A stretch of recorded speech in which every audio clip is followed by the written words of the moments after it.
Apa kabar semuanya saudara? Tuhan Yesus itu baik, amin. Saya boleh melihat tangan-tangan yang bangga punya Tuhan Yesus. Bisa lambaikan tangan saudara. Kalau saudara nggak keberatan boleh kasih salam. Kiri kanan saudara katakan Tuhan Yesus itu baik. Ayo bilang saudara, puji Tuhan. Cari yang rada ngantuk saudara, biar dia semangat, puji Tuhan. Mari sama-sama kita akan belajar kebenaran firman Tuhan. Saya membuka sebuah serial khotbah. Saya beri judul serial khotbah ini adalah The Great Reversal, atau pemutar balikan yang luar biasa. Di bagian yang pertama saya beri judul Beautifully Broken, atau hancur dengan sangat indah.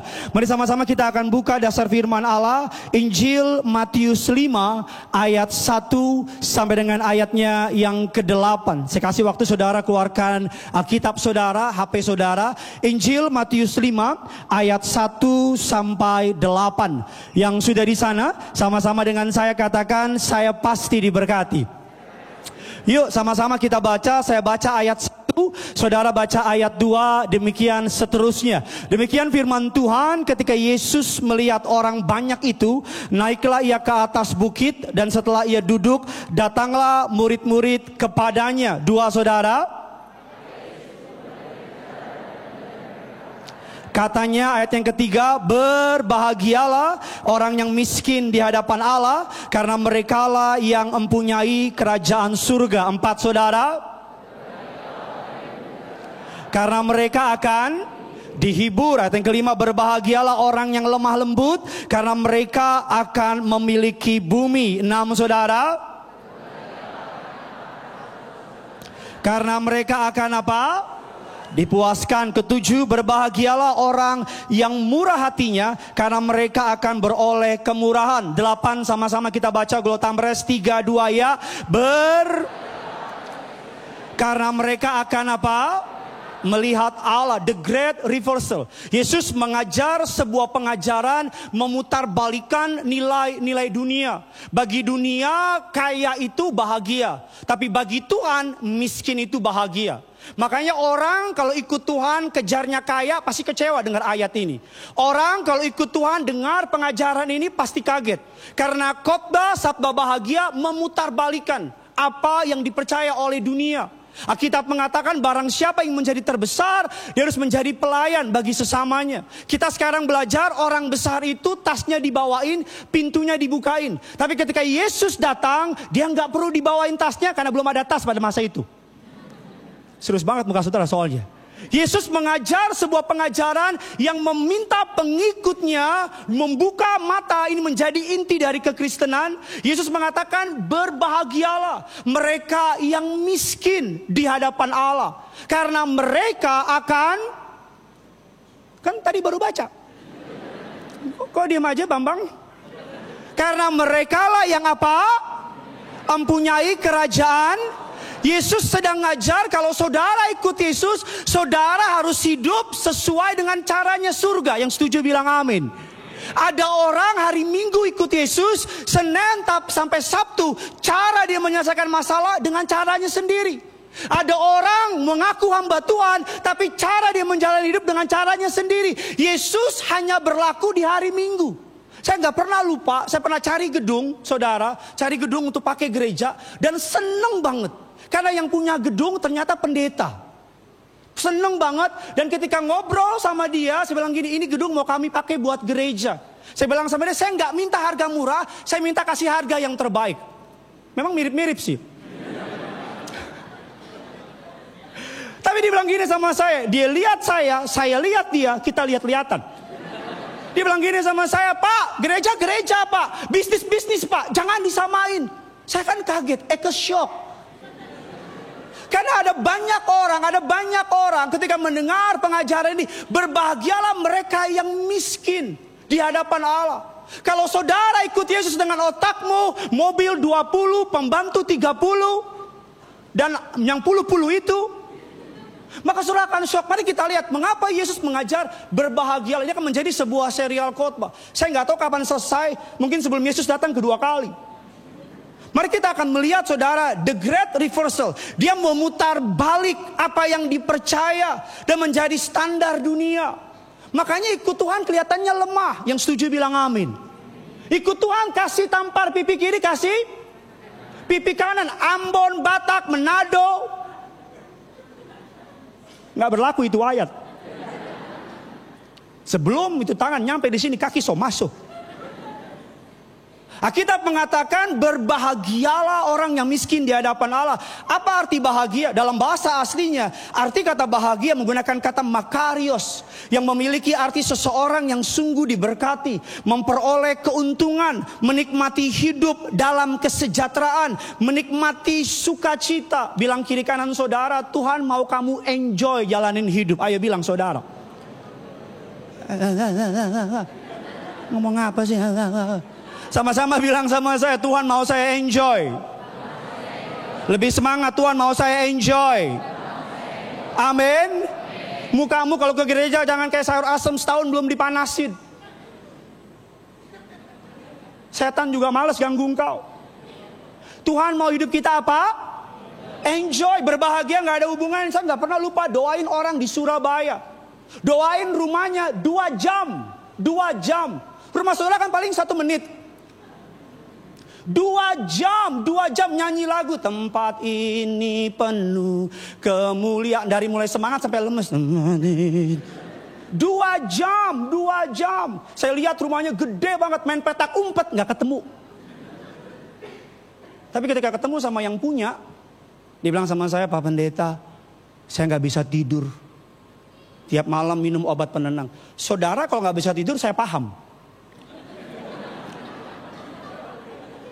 Itu yang ketawa ngerti maksud saya itu. Kan dari muka saudara kan dia banyak masalah. Makarios, menikmati hidup. Tuhan mau saudara enjoy. Apapun masalah saudara, Tuhan sanggup tolong saudara. Itu yang amin-amin banyak masalah tuh. Makarios, menikmati hidup. Dalam bahasa Yunaninya, kata berbahagia menggunakan kata ashre, yang artinya favor by God. Mengapa Tuhan mau kita miskin di hadapan Allah? Bukan berarti Tuhan mau orang Kristen miskin. Yang setuju bilang amin. Saya berdoa jemaat Glo Tamres, saudara diberkati Tuhan luar biasa. Saya berdoa di depan nanti berapa bulan ke depan, mobil-mobil 2 pintu punya jemaat di tempat ini. Bahkan kalau perlu gak ada pintunya mobilnya saudara. Biar keluar dari bawah semua jemaatnya itu. Ashre yang artinya favor by God.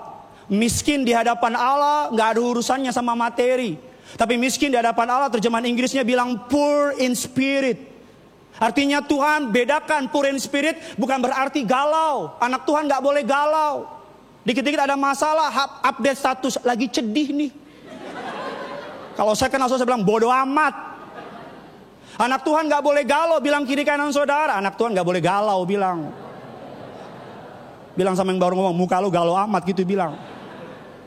Artinya saudara, poor in the spirit gak ada urusannya sama insecure. Gak ada urusannya sama yang namanya benci. Gak ada urusan sama yang namanya pahit. Poor in the spirit bicara ketergantungan sama Tuhan. Kalau saudara baca Alkitab, hanya di ayat ketiga Tuhan janji, berbahagialah orang yang miskin di hadapan Allah, karena mereka yang mewarisi kerajaan surga. Di ayat yang keempat, berduka cita hanya dapat dihibur. Di ayat yang kelima, lemah lembut memiliki bumi. Hanya mereka yang poor in the spirit, yang Alkitab bilang mewarisi surga. Tuhan mau saudara dan saya memiliki attitude kayak begini, mental kayak ini, poor in the spirit. Apa maksudnya Pak Pendeta? Poor in the spirit artinya benar-benar bergantung sama Tuhan. Dari tadi gak ada yang amin nih. Udah habis duitmu ya? Poor in the spirit bicara bergantung sama Tuhan. Makanya Tuhan bilang kamu domba. Dia gak bilang kita macan. Karena kalau macan gak mungkin bergantung. Domba hidupnya 100% sama gembalanya. Maka kita bilang kita ranting. Karena ranting gak bisa hidup tanpa carangnya. Makanya kita bilang kita anak. Anak bergantung penuh sama bapaknya. Udah gak usah amin, diam aja udah. Saya yang ngomong, saya jawab sendiri aja lah, udahlah. Cuman beda tempat doang ini. Hati-hati ya, banyak TikToker di sini. Ada yang datang bukan dengar ibadah, cari konten. Gideon ngomong apa Gideon nih? Gideon nih. Saya nggak akan ngomong aneh-aneh soal rumah lama saya, karena rumah lama saya yang bikin saya ada di tempat ini. Rumah lama saya berutang banyak. Jadi jangan berharap saya ngomong yang aneh-aneh. Karena tidak akan. Nggak akan. Saya harus menghormati. Gideon ada karena rumah lama saya. Dan Om Gilbert juga ngajar saya dengan sangat baik. Jadi jangan berharap saya ngomong begitu. Tidak akan pernah ada. Kalau pendeta saudara pahit, jangan diikutin. Ngapain ikut pendeta yang pahit? Saya kan manis.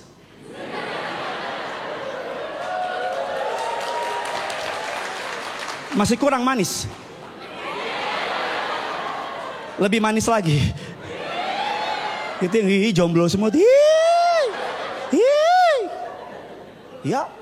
Alkitab bilang poor in the spirit. Mari sama-sama kita belajar. Arti kata miskin dalam bahasa aslinya artinya adalah orang yang miskin semiskin-miskinnya, tidak memiliki apa-apa. Tuhan mau saudara punya mental, bedakan, bukan Tuhan mau saudara miskin, tapi Tuhan mau saudara punya mental. Jangan karena punya pengalaman kok nggak ngandalin Tuhan lagi. Jangan karena kau punya duit kok nggak ngandalin Tuhan lagi. Jangan karena kau punya kenalan kok nggak ngandalin Tuhan lagi. Banyak orang ketika bukan siapa-siapa, waduh cari Tuhan, bukan Tuhan lagi tapi Tuhan. Tolong aku. Tapi dia udah punya pengalaman, udah gak pegang Tuhan lagi. Dia udah punya kekuatan, udah gak cari Tuhan lagi. Orang Kristen yang paling bodoh di muka bumi adalah orang Kristen yang tidak mengandalkan Tuhannya. Di cabang lain sih tepuk tangan, cabang lain. Gak tahu di sini kenapa nih. Amin. Miskin yang kedua, bicara orang yang duduk di pinggir jalan, meminta-minta sedekah. Don't get me wrong, jangan marah sama saya. Tetapi Tuhan mau kita punya mental kalau ketemu sama Bapa kita. Hidup kita tuh karena kebaikan Tuhan aja gitu loh. Kita ada karena sedekah dari Tuhan. Saudara bisa berdiri sampai hari ini semua karena kebaikannya. Amin. Saudara bisa bernapas hari ini semua karena anugerahnya. Saudara bisa melewati badai kehidupan semua karena dia baik. Semua karena dia apa? Karena dia baik. Oh kalau bukan Tuhan, gila saya, gila. Kalau nggak ada Tuhan dalam hidup saya kemarin ngobrol sama istri saya. Gila ya Tuhan proses kita. Aduh kalau nggak ada Tuhan, pendetamu akan duduk di pintu jalan depan begini.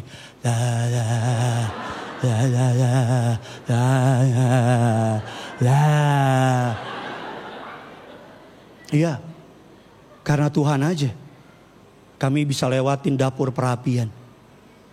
Kok saudara kayaknya gak senang saya kuat apa gimana sih saudara? Saudara berharap saya jual kesedihan ya? Gak akan. Itu bukan Gideon banget gitu loh. Ya. Semua karena Tuhan. Sama-sama bilang sama saya, semua karena Tuhan. Alkitab bilang makanya orang miskin itu bukan negatif. Bukan hal yang negatif di hadapan Tuhan.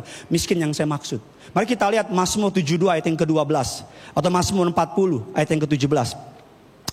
Aku ini sengsara dan miskin. Tetapi Tuhan apa? Ayat yang kedua Mazmur 72 ayat yang ke-12. Sebab ia akan orang apa? Miskin yang apa? Bukan hanya bicara secara materi, tapi juga berbicara merasa tidak mampu tanpa Tuhan, merasa nggak bisa tanpa Tuhan. Makanya kita bilang Ashre artinya favor by God. Kalau saudara punya mentality kayak gini di hadapan Allah, Tuhan bisa pakai saudara dengan hebat dan luar biasa. Amin. Saya ulang lagi jemaat Glow Tamres, kalau saudara punya mentality seperti ini, merasa nggak bisa, saudara boleh atlet, udah menang di mana-mana, tapi setiap kali saudara masuk ke dalam kejuaraan, saudara bilang, Tuhan, aku ini miskin, aku nggak mampu tanpa Tuhan, aku perlu Tuhan, bukan Tuhan yang perlu aku. Yang model gitu pasti menang terus. Tapi yang repot, baru menang sekali, kepalanya bukan begini. Makanya banyak orang gak siap miskin, tapi lebih banyak orang gak siap kaya. Ini kenapa dia miskin semua bagaimana? Baru naik motor, udah selingkuh. Apa itu hawa itu apa maksudnya itu?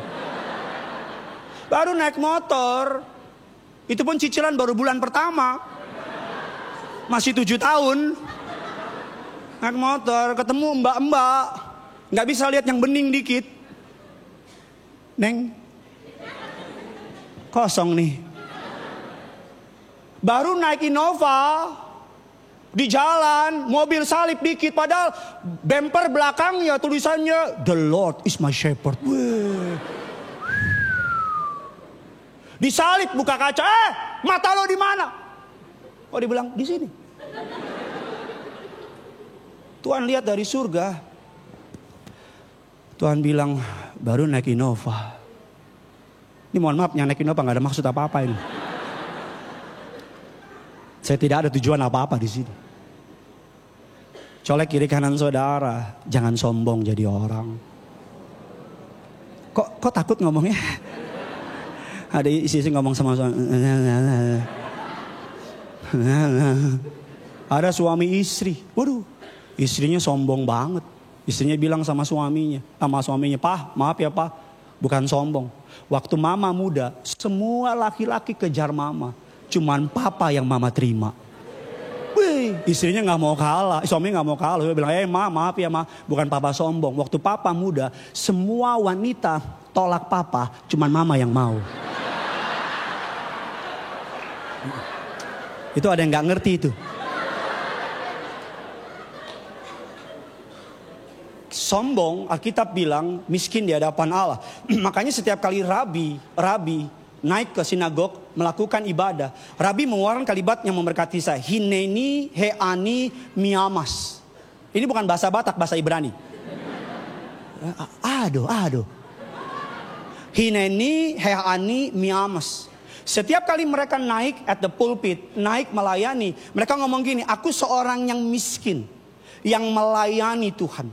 Bahwa Rabi mendekati Allah sebagai seseorang yang miskin di hadapannya. Sebagai seseorang yang merasa tidak layak di hadapan Allah. Sebagai seorang pendosa yang perlu belas kasihan dan pengampunan di hadapan Allah. Tuhan tuh paling suka sama orang yang merasa nggak mampu di hadapannya. Bukan nggak mampu, saya nggak ngajar saudara rendah diri di hadapan manusia. No, di hadapan manusia tunjukkan kau bisa karena Tuhan di belakang saudara. Amin. Tapi saya ngajar saudara, setiap kali saudara mendekat kepada tata kasih karunia-Nya, tanggalkan kesombonganmu, tanggalkan kekayaanmu, tanggalkan kemampuanmu. Karena Tuhan gak lihat berapa jumlah rekeningmu di bank. Tuhan gak pernah tanya, kamu nasabah prioritas apa nasabah umum? Gak ada. Tuhan gak pernah peduli, Tuhan gak pernah tanya begini, kamu di Instagram centang biru apa gimana? Ngomong-ngomong udah bisa beli itu centang biru sekarang. No. Tuhan paling senang sama orang yang kalau ketemu sama dia merasa miskin di hadapan Tuhan. Merasa gak mampu dan bilang, aku gak bisa tanpa Tuhan. Aku butuh Tuhan tolong aku. Makanya kenapa setiap kali saya naik mimbar masih begini saya. Ini apa? Mati lampu. Ini apa? Ubur-ubur.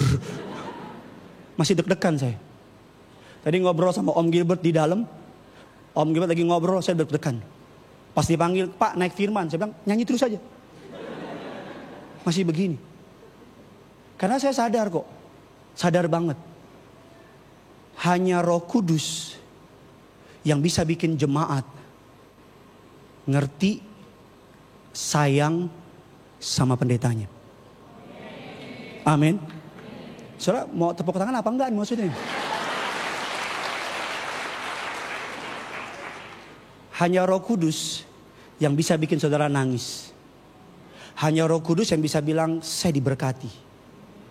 Makanya naik mimbar tanpa perkenanan Tuhan namanya bunuh diri. Bedakan antara pendeta sama motivator. Beda jauh. Motivator itu memompa yang dari luar ke dalam. Itu motivator. Bisa. Kalau nggak percaya, kita ngomong pusing 1 juta kali. Pusing. Pasti udah pusing kau pulang. Tapi kalau hamba Tuhan yang di dalam, yaitu Yesus, Roh Kudus, dibawa keluar.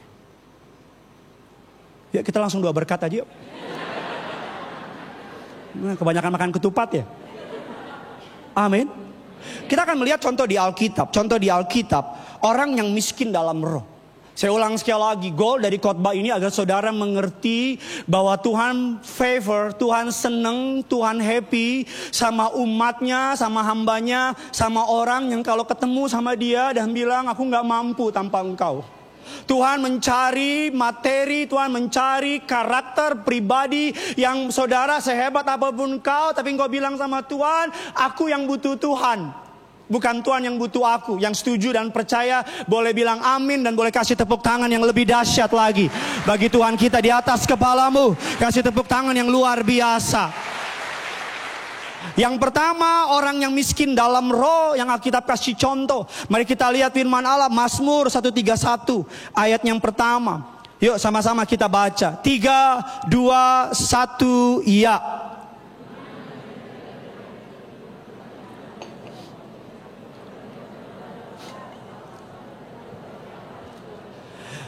Daud ngomong ini, Tuhan, aku tidak tinggi hati dan tidak memandang dengan sombong. Aku tidak mengejar hal yang terlalu besar atau hal yang terlalu ajaib bagiku. Terjemahan lain bilang Daud merasa dia nggak capable. Daud merasa dia nggak mampu. Daud merasa bahwa dia nggak sanggup. Kita perlu melihat dulu kenapa Daud ketika ngomong ini dalam posisi apa, dalam keadaan apa. Kita perlu tahu dulu Daud sebagai Raja Israel, ini bukan Daud Sihombing, bukan.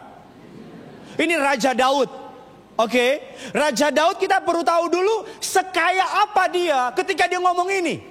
Kita perlu tahu dulu sehebat apa Raja Daud ketika dia bicara ini. Mari kita lihat ayatnya, sekaya apa Daud. 1 Tawarik 22 ayat yang ke-14. Yuk, Tamres, Glo Tamres, baca dengan semangat. 3, 2, 1, ya. Sesungguhnya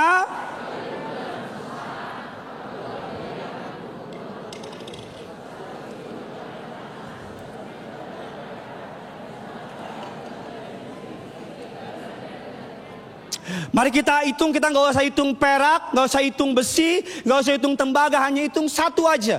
Daud bilang kekayaannya ada 100.000 talenta emas. Satu talenta memiliki berat 34 kilogram. Jadi kalau 100.000 talenta 3.400.000 kilogram emas. Kalau dihitung harganya kurang lebih 1 miliar dikali 34 miliar dikali 100.000 talenta, kurang lebih kekayaan Daud dari satu aja, belum perak, belum besi, belum tembaga, 3 kuadriliun 400 triliun rupiah. Saya yakin saudara gak pernah dengar kata kuadriliun. Karena kalau engkau masukin ATM-mu ke bank, saya yakin lebih panjang nomor PIN-mu daripada jumlah rekeningmu. Ketika kau masukin ATM itu, tulisannya turut berduka cita. 3 kuadriliun 400 triliun rupiah kekayaan Daud. Beli rawon, ini Tamrin banjir. Beli kuaci, berenang kita.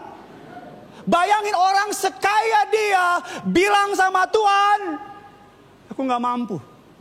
Memang kau sekaya apa sampai sombong sedemikian rupanya? Memang kau sekaya apa sih sampai ngerasa gak butuh Tuhan? Memang kau sekaya apa sih sampai kau merasa engkau gak perlu Tuhan? Memang sehebat apa sih pencapaianmu sampai kau merasa kau bisa tandingin Tuhan? Daud dalam kekayaannya yang luar biasa, dia bilang aku gak mampu tanpa Tuhan. Daud dalam kekayaan luar biasa, dia bilang ambil semuanya, tapi jangan rohmu daripadaku. Amin. Mari kita lihat seberapa powerful pasukannya Daud pada masa itu, biar kita mengerti dulu. Mari kita lihat powerful prajuritnya kerajaan Israel. 2 Samuel 24 ayat yang ke-9. Yuk sama-sama kita baca. 2 Samuel 24 ayat ke-9 memberikan informasi bahwa militer kerajaan Daud atau Raja Daud 1.300.000 orang at that time. Milisi yaitu rakyat yang memegang senjata adalah 1.100.000 orang. At that time, pada masa itu kerajaan Israel adalah the most powerful army. Gak usah mikir sekarang. Pada masa itu dia sangat powerful, dia punya harta yang banyak, punya prajurit yang banyak, tapi yet tetap dia merendahkan diri.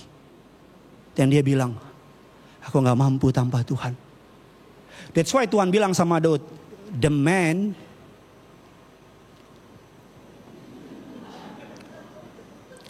ini orang Kristen semua kan. Makanya Tuhan bilang sama Daud apa? The man after my own heart. Orang yang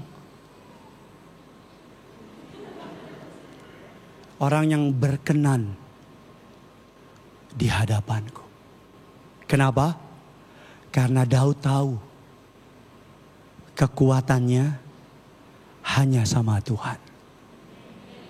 Mama saya suka bilang begini, jenderal bisa pensiun, orang kaya bisa jadi miskin, tapi Tuhanmu Yesus tidak pernah pensiun. Dia selalu sanggup tolong saudara dengan caranya yang ajaib.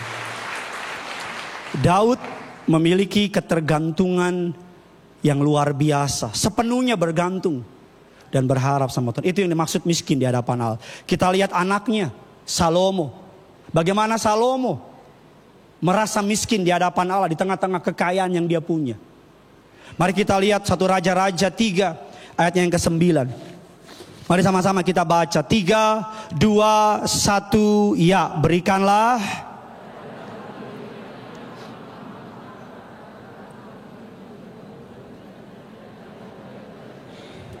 Nih saudara punya masalah nih, awalnya kenceng lama-lama hilang suaranya nih saudara. Yuk baca sekali lagi dengan semangat yuk. 3, 2, ya, maka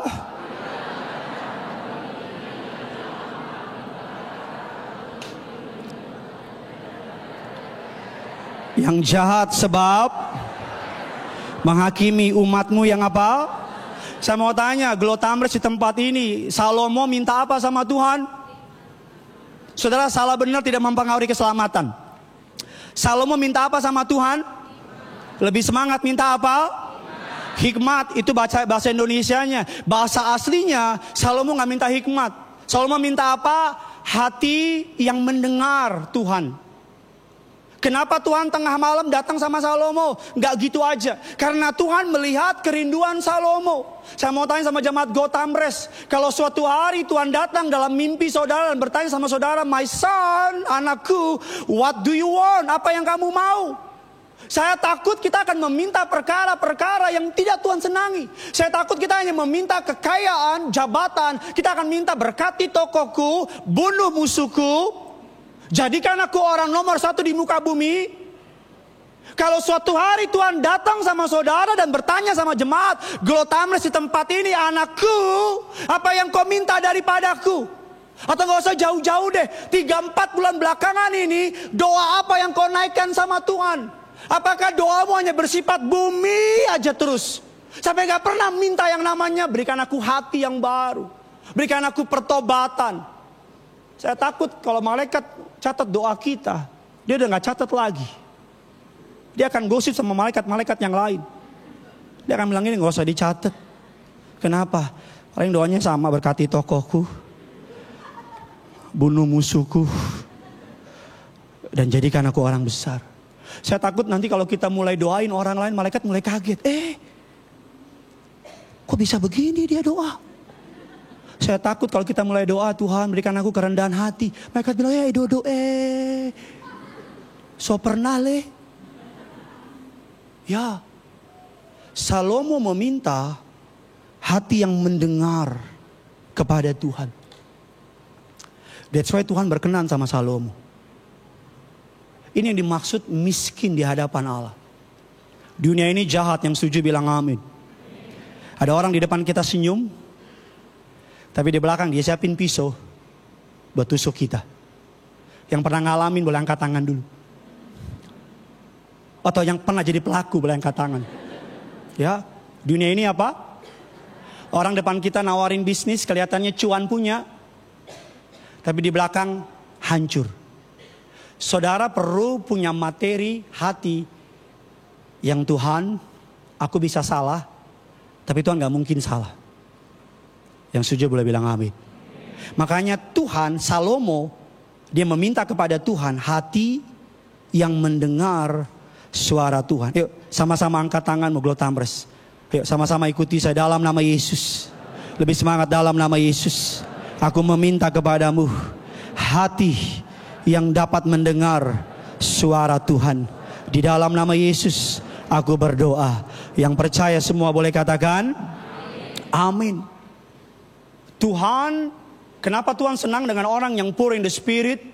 Karena orang itu bergantung sepenuhnya sama Tuhan. Yang keempat, yang terakhir kita lihat contoh Yesus, perempuan sundal dan pemimpin ibadah. Sampai saya undang pemain keyboard bisa bantu saya. Perempuan sundal dan pemimpin Farisi. Injil Lukas 7 ayat 36. Ayat sampai dengan ke-38. Kita baca 3 ayat ini. Saudara diberkati, amin. Yuk sama-sama kita baca. 3, 2, 1, ya.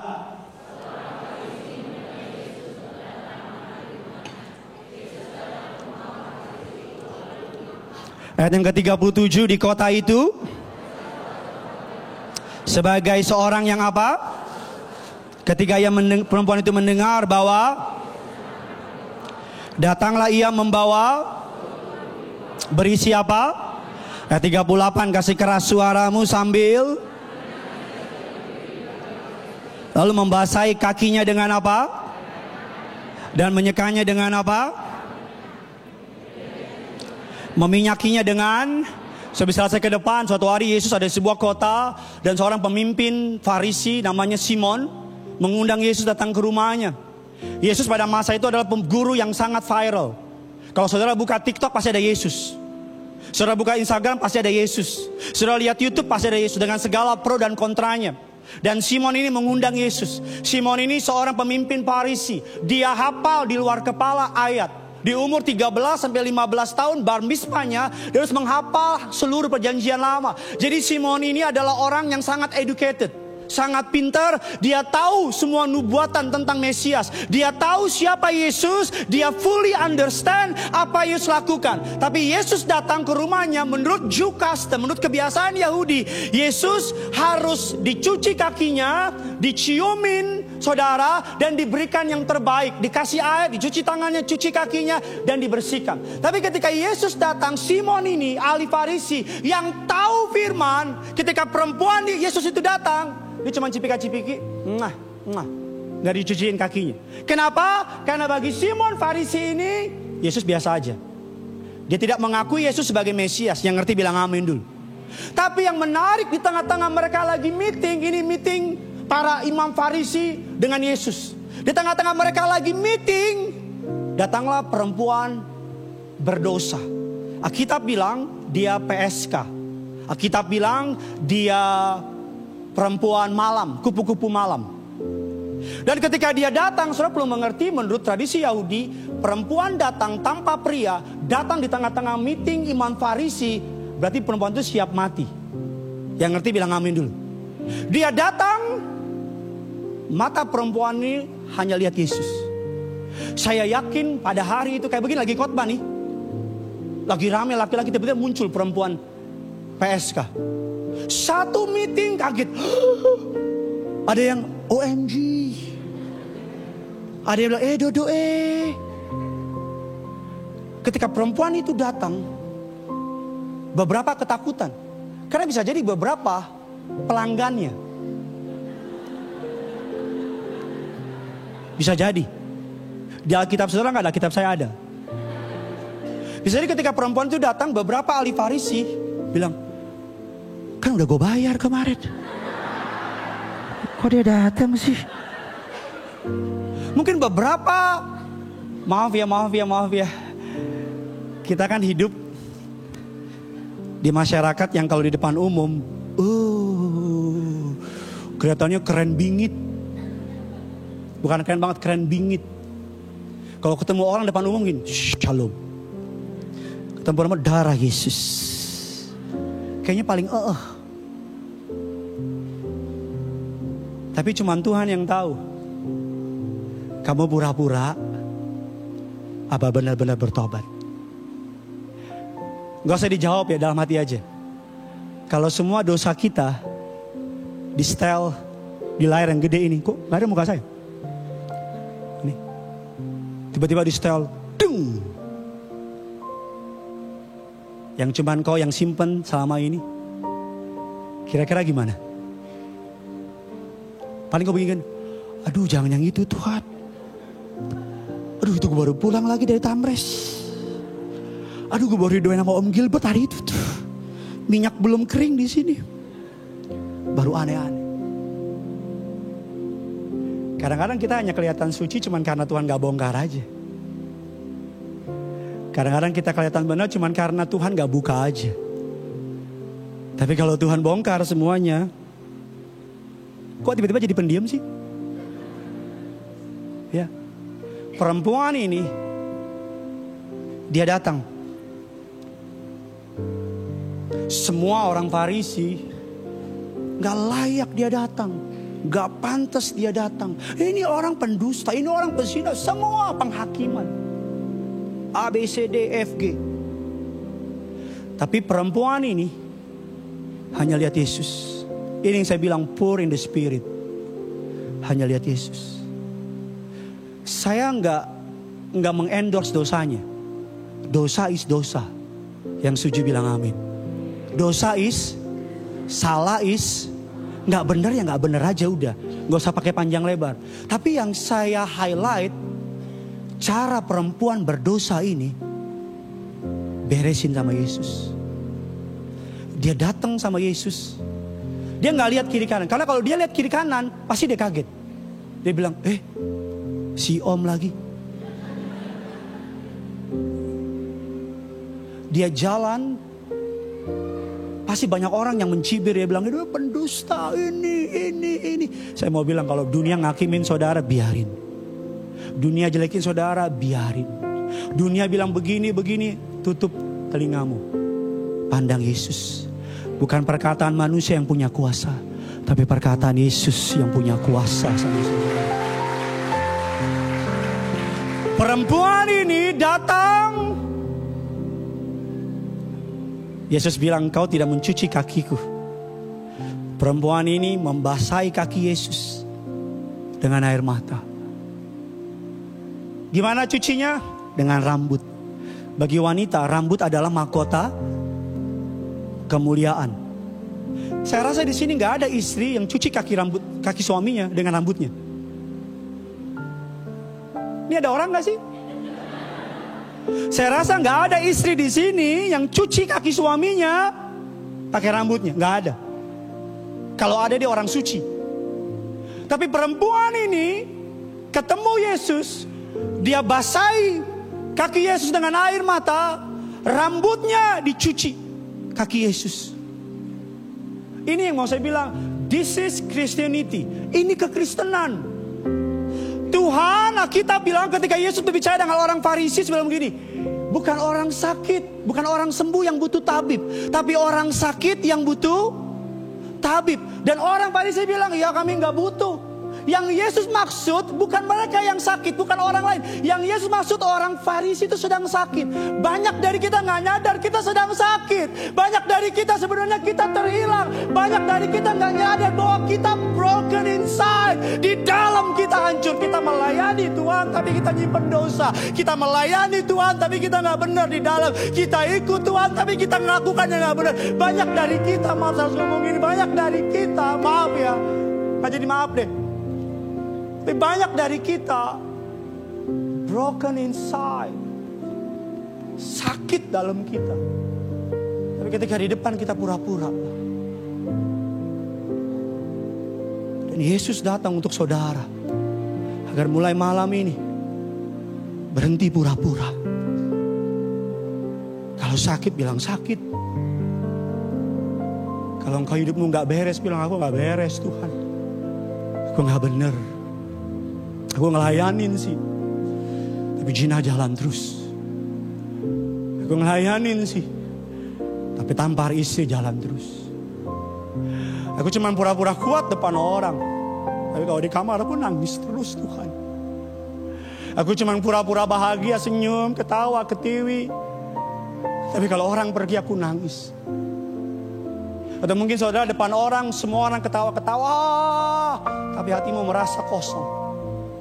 Yesus datang buat engkau. Beautifully broken. Hancur. Untuk Tuhan pulihkan. 3-4 bulan lalu saya marah sama Tuhan. Saya bilang, saya kan hamba Tuhan, kenapa kau permalukan saya sedemikian rupa?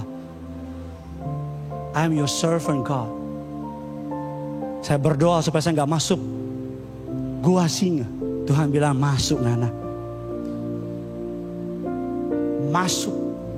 Sampai saya antar anak saya ke sekolah, lewat depan ibu-ibu, Itu bapaknya itu. Nangis saya. Gak apa-apa saya, tapi jangan anak saya. Saya pegang anak saya. Anak saya gak ngerti apa-apa. Itu kan begini. Saya bisa apa? Saya cuma dulu doa saya, bela saya Tuhan. Tolong saya. Sekarang doa saya cuma satu. Jadilah kehendak-Mu di bumi seperti di surga. Sakit gak? Banget. Luka gak? Soalnya gak tahu berapa malam saya terus berlutut menangis. Hancur hati. Saya bisa berdiri di mimbar ini cuma karena Tuhan. Bukan karena siapa-siapa. Saya janji sama Tuhan mulai kemarin. Tuhan bawa saya masuk dapur perapian.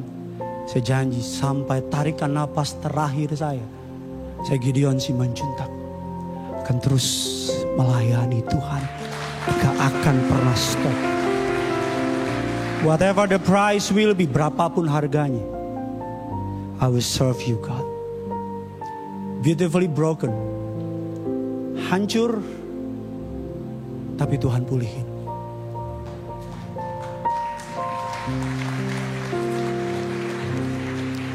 Kalau hari ini Tuhan sedang hancurin engkau, bersukacitalah.